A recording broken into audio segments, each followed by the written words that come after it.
Dear student of class 10 science, आज हम science का पहला चैप्टर पढ़ने जा रहे हैं। चैप्टर का जो नाम है, जो टॉपिक है, वो है रासायनिक अभिक्रियाएं एवं समीकरण। रासायनिक अभिक्रियाएं एवं समीकरण, केमिकल रिएक्शन एंड इक्वेशन। इस टॉपिक में हम पढ़ेंगे रासायनिक अभिक्रिया किसे कहते हैं। रासायनिक अभिक्रिया को हम डिटेल से समझेंगे। रासायनिक अभिक्रिया को हम इस प्रकार से परिभाषित कर सकते हैं कि एक या अधिक प्रकार के पदार्थ आपस में अभिक्रिया करके नए प्रकार के पदार्थ बनाते हैं, तो ऐसी अभिक्रिया को हम रासायनिक अभिक्रिया कहते हैं। यानी कि इसका अर्थ यह हुआ कि किसी भी रासायनिक अभिक्रिया में एक, दो या तीन पदार्थ आपस में अभिक्रिया करके नए प्रकार के पदार्थों का निर्माण करते हैं। नए प्रकार के पदार्थ जो बनते हैं उन्हें हम उत्पाद कहेंगे, और जो पदार्थ आपस में अभिक्रिया करते हैं उन्हें हम अभिकारक कहते हैं। इसे हम उदाहरण के द्वारा भी समझेंगे। अभी एक या अधिक प्रकार के पदार्थ का कहने का अर्थ यह हुआ कि रासायनिक अभिक्रियाएं जो हैं, अगर उसमें जो अणु प्रतिभाग कर रहा है, अगर वह एक, उसकी संख्या अगर एक है, तो इसे हम एक अणु अभिक्रिया भी कहते हैं, यूनिमोलिकुलर रिएक्शन। और अगर उसमें दो अभिकारक अणु भाग ले रहे हैं, उसे हम बाइमोलिकुलर रिएक्शन भी बोलते हैं। अगर तीन तो ट्राइमोलिकुलर। लेकिन बहुत कम कंडीशन ऐसी होती है कि ट्राइमोलिकुलर जो रिएक्शन होती है वह संपादित होती है। अधिकतर बाइमोलिकुलर रिएक्शन ही या यूनिमोलिकुलर रिएक्शन ही देखने को मिलती हैं। तो सबसे पहले हम एक उदाहरण लेते हैं, एग्जाम्पल। जैसे मैग्नीशियम एक एलिमेंट है। इस एलिमेंट की अभिक्रिया हम किसी अम्ल के साथ करते हैं। जैसे अम्ल मीन्स हाइड्रोक्लोरिक अम्ल, इसको हम एसिड बोलते हैं। तो हाइड्रोक्लोरिक अम्ल के साथ अगर किसी मैग्नीशियम यानी कि मेटल की अभिक्रिया किसी अम्ल के साथ होती है, तो क्या बनता है? MgCl2, और साथ में हाइड्रोजन गैस भी निकलती है। MgCl2 प्लस H2 गैस के लिए उसके आगे एक अपर हेडेड एरो, ऊपर की तरफ एक तीर का निशान जिसका सिर ऊपर की ओर होता है, उसे बना देते हैं। तो इससे पता चलता है कि यह जो तत्व हमें प्राप्त हुआ है या किस रूप में हमें प्राप्त हुआ है। जैसे यहाँ पर हाइड्रोजन हमें गैसीय रूप में प्राप्त हुआ है, तो हमें इस एरो से पता चला कि यहाँ पे यह हमें गैसीय रूप में प्राप्त हुआ है। यह रासायनिक अभिक्रिया हमें एक रासायनिक समीकरण के रूप में प्राप्त हुई है। अब रासायनिक समीकरण जो रासायनिक अभिक्रिया से प्राप्त हुई है, कहने का अर्थ यह है कि किसी भी रासायनिक अभिक्रिया में जो पदार्थ भाग ले रहे हैं, पदार्थ को हम समझ सकते हैं कि जैसे तत्व और या फिर यौगिक। तत्व और यौगिक के रूप में हम उसे समझ सकते हैं। एलिमेंट और कंपाउंड के रूप में समझ सकते हैं। जैसे यहाँ पे मैग्नीशियम एक एलिमेंट है, एलिमेंट के रूप में समझ सकते हैं, या फिर HCl जैसे कंपाउंड के रूप में है। इस प्रकार से हम इसे समझ सकते हैं कि दो तत्वों से मिलकर HCl बना हुआ है। जो तत्व या यौगिक किसी रासायनिक अभिक्रिया में भाग लेते हैं, जैसे यहाँ पे मैग्नीशियम और हाइड्रोक्लोरिक अम्ल इस रासायनिक अभिक्रिया में भाग ले रहे हैं, तो इन्हें हम अभिकारक अणु कहते हैं, और इंग्लिश में बोलेंगे तो रिएक्टेंट्स।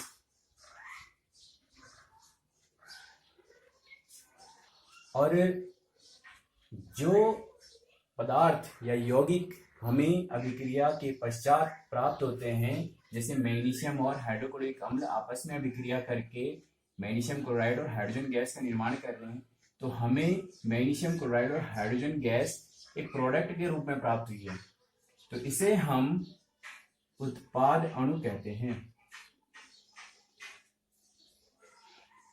या इंग्लिश में अगर हम इसे बोलेंगे तो प्रोडक्ट, हमें प्रोडक्ट प्राप्त हो रहा है। तो यह तो एक केमिकल रिएक्शन हो गई, रासायनिक समीकरण हो गई। यह रासायनिक समीकरण हमें रासायनिक अभिक्रिया से ही प्राप्त हुई है। रासायनिक अभिक्रिया में जो पदार्थ भाग ले रहे होते हैं या जो पदार्थ आपस में अभिक्रिया कर रहे होते हैं या जो तत्व या यौगिक आपस में अभिक्रिया कर रहे होते हैं, उन पदार्थों को जब सूत्र या संकेतों के रूप में निरूपित किया जाता है या लिखा जाता है, तो जो हमें प्राप्त होता है लिखने के बाद उसे हम रासायनिक समीकरण कहते हैं।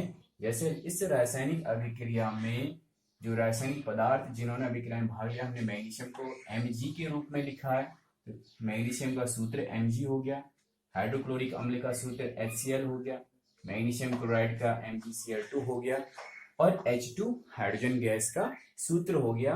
और यहाँ पर धन और तीर का निशान, ये तीर का निशान और ये धन का जो निशान है, ये संकेत है। तो जो ये चिन्ह रासायनिक अभिक्रिया में जब ये चिन्ह और सूत्र का उपयोग किया जाता है और जो समीकरण लिखी जाती है उसी को हम रासायनिक समीकरण कहते हैं। तो किसी न किसी रासायनिक समीकरण में कोई ना कोई अभिक्रिया संपादित हो रही होती है। तो ये तो बात हो गई रासायनिक अभिक्रिया की। दूसरा एक एग्जाम्पल हम और ले सकते हैं,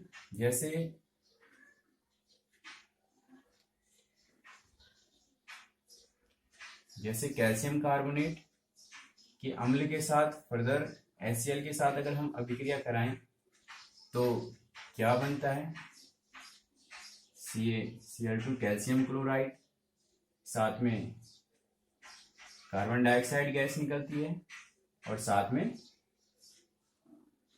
जल का निर्माण होता है। अब जैसे इस अभिक्रिया में यह एक यौगिक है जिसका नाम कैल्शियम कार्बोनेट है।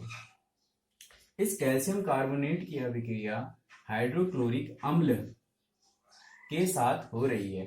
हाइड्रोक्लोरिक जो अम्ल है, इस अम्ल की संख्या 2 है, यानी कि ये जो अणु है यह अणु 2 संख्या के रूप में है, इसकी संख्या 2 है। और एक कैल्शियम कार्बोनेट यौगिक है, दूसरा हाइड्रोक्लोरिक अम्ल की संख्या 2 है।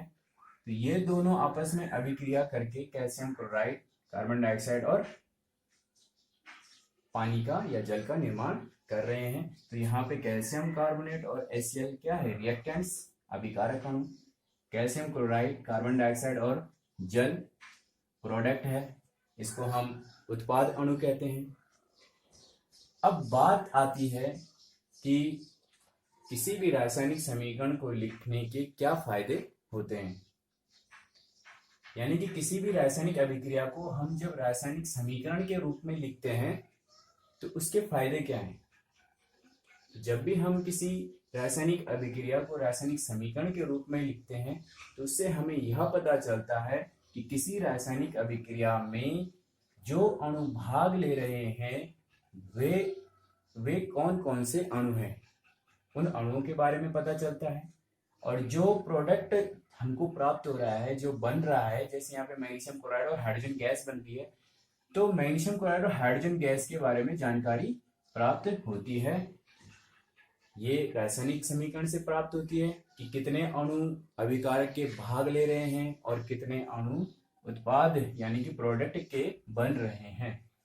तो कहने का मतलब यह है कि हमें यह पता चलता है कि किसी भी रासायनिक समीकरण में जो पदार्थ भाग ले रहा होता है, उस पदार्थ का जो सूत्र होता है, उस सूत्र को हम कह सकते हैं कि वो एक मोल है। वो सूत्र एक मोल है और मोल से हम किसी भी, जैसे मैग्नीशियम या फिर हाइड्रोक्लोरिक अम्ल या मैग्नीशियम क्लोराइड, इन सब का जो है द्रव्यमान ज्ञात कर सकते हैं। द्रव्यमान मीन्स मास, हम यहाँ पे कैलकुलेट कर सकते हैं। तो रासायनिक समीकरण लिखने से हमें एक फायदा तो ये हो गया कि हमें अणुओं की जानकारी प्राप्त हो गई कि कौन कौन सा अणु रासायनिक अभिक्रिया में भाग ले रहा है। हमें यह जानकारी प्राप्त हो गई कि रासायनिक अभिक्रिया में कितने अणु भाग ले रहे हैं, जैसे यहाँ पे HCl के 2 और मैग्नीशियम का 1 अणु भाग ले रहा है। ये तो तत्व या तत्व के रूप में है, मेटल के रूप में है, तो ये इसकी संख्या 1 है, यहाँ पे एसएल की संख्या 2 है। तो इन अणुओं की संख्या के बारे में पता चलता है, मॉलिक्यूलरिटी इनकी पता चलती है कि कितने अणु यानी मीन्स कितने मोल ये भाग ले रहा है सूत्र से। एक कंप्लीट सूत्र 1 मोल के बराबर होता है। जब हमें मोल या अणु की संख्या पता चलती है तो मोल का पता चलता है, मोल का पता चलता है तो हम उसका द्रव्यमान कैलकुलेट कर सकते हैं। तीसरी चीज हमें यह जानकारी प्राप्त होती है कि जो द्रव्य की अविनाशता का नियम है कि द्रव्य को ना तो उत्पन्न किया जा सकता है ना ही नष्ट किया जा सकता है, केवल इसका रूप परिवर्तित होता है। कहने का अर्थ यह है कि कोई भी रासायनिक समीकरण होती है वह बाईं और दाईं ओर दोनों साइड बैलेंस होती है, तभी वह कंप्लीट रिएक्शन कहलाती है। और जब वो बाईं और दाहिनी दोनों साइड जब बैलेंस होती है, लेफ्ट और राइट दोनों साइड जब वो बैलेंस होती है, तो वह द्रव्य का जो संरक्षण का जो नियम है उस नियम की पुष्टि करता है, उस नियम का सत्यापन भी हो जाता है। तो ये तो बातें हो गई रासायनिक अभिक्रिया की। तो इसको हम शॉर्टली फिर से एक बार और समझ लेते हैं कि रासायनिक अभिक्रिया किसे कहते हैं। रासायनिक अभिक्रिया वह अभिक्रिया होती है जिसमें एक या एक से अधिक पदार्थ को हम समझ सकते हैं कि तत्व या यौगिक, जब एक या एक से अधिक पदार्थ आपस में अभिक्रिया करके नए प्रकार के पदार्थों का निर्माण करते हैं तो उसे हम रासायनिक अभिक्रिया कहते हैं। और रासायनिक अभिक्रिया में जो पदार्थ भाग लेते हैं उन पदार्थों को जब सूत्र या संकेतों के माध्यम से, जैसे Mg और HCl या MgCl2 या H2 या प्लस या एरो का जो निशान बनाया हुआ है, जब किसी रासायनिक अभिक्रिया में भाग लेने वाले पदार्थों को इस प्रकार के सूत्र और संकेतों के माध्यम से जब लिखा जाता है, निरूपित किया जाता है, तो हमें रासायनिक समीकरण प्राप्त होती है, जैसे ये और ये। और रासायनिक समीकरण जब हमें प्राप्त होती है तो रासायनिक समीकरण से हमें अणुओं की संख्या का ज्ञान होता है, हमें ज्ञान होता है कि उस रासायनिक समीकरण में कौन सा अणु